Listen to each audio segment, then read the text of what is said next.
Book Review: The Happiness Industry, How the Government and Big Business Sold Us Well-Being, by William Davies. Happiness is the ultimate goal because it is self-evidently good.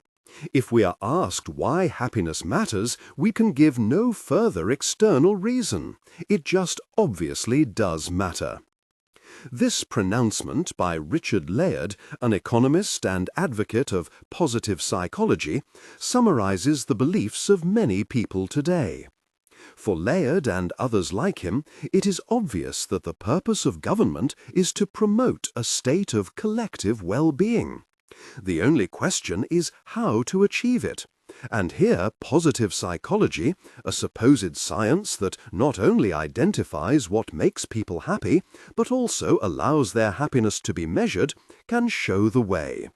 Equipped with this science, they say, governments can secure happiness in society in a way they never could in the past. It is an astonishingly crude and simple-minded way of thinking, and for that very reason increasingly popular.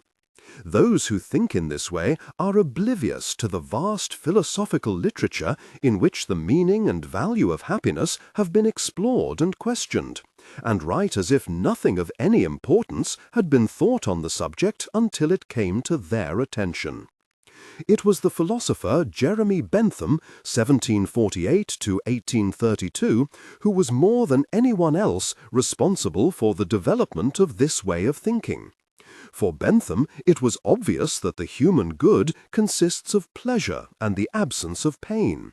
The Greek philosopher Aristotle may have identified happiness with self-realization in the 4th century BC, and thinkers throughout the ages may have struggled to reconcile the pursuit of happiness with other human values, but for Bentham all this was mere metaphysics or fiction.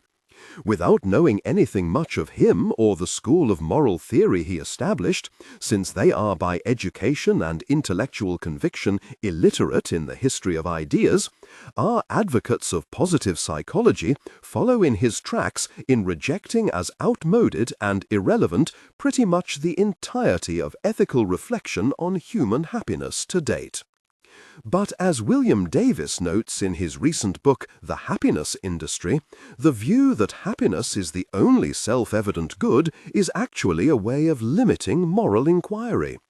One of the virtues of this rich, lucid, and arresting book is that it places the current cult of happiness in a well-defined historical framework. Rightly, Davies traces his story with Bentham, noting that he was far more than a philosopher.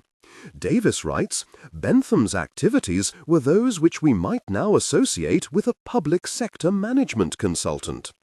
In the 1790s, he wrote to the Home Office suggesting that the departments of government be linked together through a set of conversation tubes, and to the Bank of England with a design for a printing device that could produce unforgeable banknotes. He drew up plans for a frigidarium to keep provisions such as meat, fish, fruit and vegetables fresh. His celebrated design for a prison to be known as a Panopticon, in which prisoners would be kept in solitary confinement while being visible at all times to the guards, was very nearly adopted.